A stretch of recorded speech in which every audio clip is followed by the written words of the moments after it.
Il y a des rencontres tardives comme ça dans les salons du livre. Michel Sando, qu'on a eu ce matin, me dit voilà, il faudrait absolument que tu puisses rencontrer Sarah Grimm. Bienvenue Sarah. Merci beaucoup. Sarah Grimm, Sarah est le vrai prénom, Grimm, je ne sais pas si ce sont des contes, parce que c'est écrit G-R-E-E-M, ça fait penser à Julien Green aussi, qui a écrit beaucoup de livres. Et puis alors bon, vous êtes là pour défrayer la chronique, il y a du beau monde qui vient vous écouter.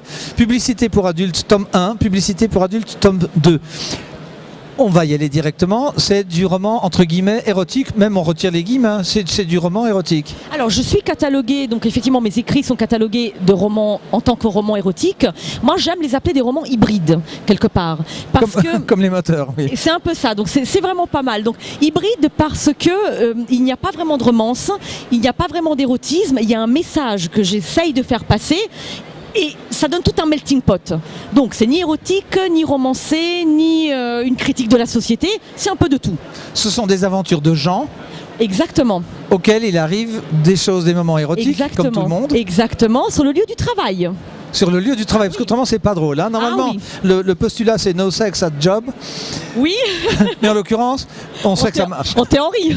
En théorie. Le tome 1, on est dans quel milieu? Alors on est dans un milieu publicitaire. Exclusivement publicitaire, donc milieu déjanté, milieu débridé, on peut dire. C'est cliché, mais vous le connaissez pas ce milieu aussi? Il se peut. Parce que dans la vie, vous faites pas du tout ça. Non. Non, non, non, non, c'est une fiction. C'est une fiction, et c'est même un pari que vous avez relevé. C'est un pari, effectivement. Racontez-nous tout, là. Alors, petit pari, donc j'ai une amie avec qui je travaillais à l'époque, qui m'a lancé ce pari fou d'écrire un livre érotique. Donc, je déteste l'érotisme, déjà, il faut quand même le dire. Les livres érotiques, les romans, c'est pas du tout ma tasse de thé. Alors, du coup, ce que j'ai fait, c'est que j'ai dit, ok, alors vous n'avez pas de modèle? Ah, pas du tout, aucun modèle. Après, c'est venu, je veux dire, par la suite. Alors, ils y sont mis, là, il y a une dizaine de personnes qui sont arrivées. Ok, alors non seulement tu vas écrire un livre érotique, mais en plus, tu vas écrire un livre qui se passe dans la publicité. D'accord, allons-y. Et voilà que sont nés les 3 tomes. Votre vrai métier? Je suis directrice des ressources humaines. Mais pas dans la publicité, en pas plus du de tout. ça.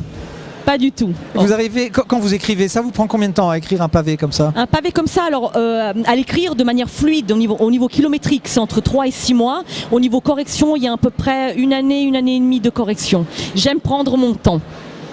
Donc vous relisez? Ah oui, toujours, toujours. Vous aimez vous relire et vous trouvez ce que vous faites bien, conforme à ce que vous attendiez, ou est-ce qu'il y a une certaine distance en disant bon, c'est un pari, vous avez toujours une... Non, je l'ai complètement approprié, intégré. Donc oui, je suis satisfaite. Oui. Oui. Auteur de livre X. Exactement. Oh, hybride. Hybride. Pourquoi hybride d'ailleurs? Hybride parce qu'on ne peut pas vraiment me mettre dans une catégorie. Encore une fois, je veux dire, l'érotisme... On ne peut pas vous prendre alors à France Loisirs? Pourquoi? Dans quelle catégorie? Livre enfant, livre adulte? Hybride. Hybride. Voilà, une création... Je vais vous présenter mon directeur général, puis vous verrez dans quelle nouvelle catégorie on va vous mettre. Est-ce que vous n'avez pas peur? Vous êtes genevoise? Oui, je suis genevoise. Et la réputation et le soufre ne vous fait pas peur? Pas du tout, je l'assume. Vous êtes donc très genevoise, vous allez provoquer un peu les gens. Qu'est-ce qu'ils pensent les gens autour de vous? Alors ça dépend, donc il y a des gens qui... Les collègues, ceux à qui vous avez répondu. Les collègues, ils adorent. Ah, ils adorent. Je sais pas, le problème, c'est pas les collègues. Donc non, les retours sont plutôt très positifs.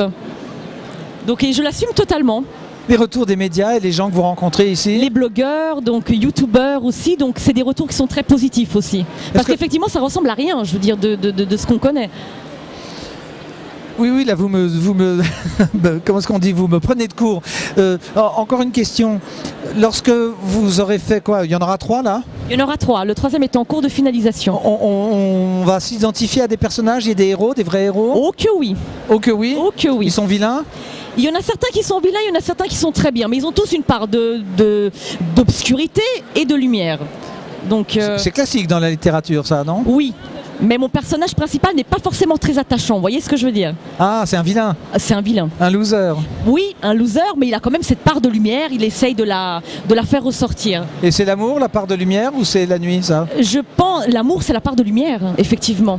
Oui. Bon, pour quelqu'un qui n'aime pas trop ça, vous avez l'air quand même d'avoir un peu creusé le sujet. Vous arrivez à cadrer votre livre par rapport aux autres que vous avez lus depuis? Oui, effectivement. Mais... Nuance de gris, c'est mieux, c'est moins bien? Ah c'est pas à moi de le dire, hein. C'est au lecteur. Selon vous? Alors, je ne sais pas, j'ai lu les 50 nuances de gris après avoir écrit donc publicité pour adultes. Moi, j'ai bien aimé, mais après, ce n'est pas à moi de juger. Hein. Mais mon héros, c'est pas du tout le riche qui vient, je veux dire, qui vous met sous Le contrôle. copain de ceux et qui va voir ce que ça donne. Ah ouais. oui, non, c'est clair. Ah non, c'est vraiment un paumé. Moi, je pense qu'il n'y a qu'une seule chose à faire, c'est de vous lire. Sarah Grimm, Publicité pour adultes, tome 1, tome 2, il y a un troisième Oui, bientôt. en correction. Oui. Merci infiniment Merci à vous. pour votre visite, on vous souhaite bonne chance. Merci beaucoup. Merci.